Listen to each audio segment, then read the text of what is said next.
My new neighbor threatened to sue me if I didn't remove the fence, so I completely removed it. She came to me pleading to put it back because her house was destroyed. About 5 or 6 years ago, I built a fence in my backyard.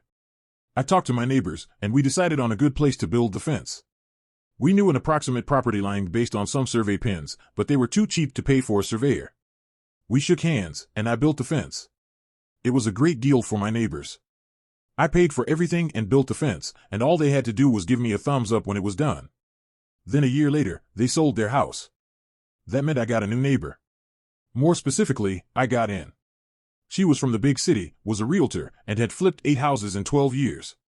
She loved this new house and planned on staying for a long time. And she had a dog.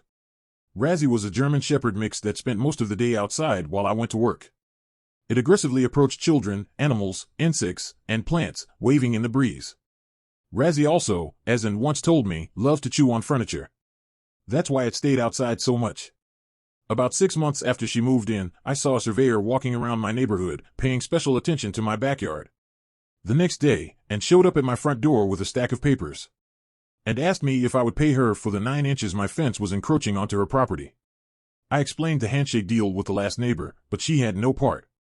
She wanted the fence moved or money. But there were no discussion.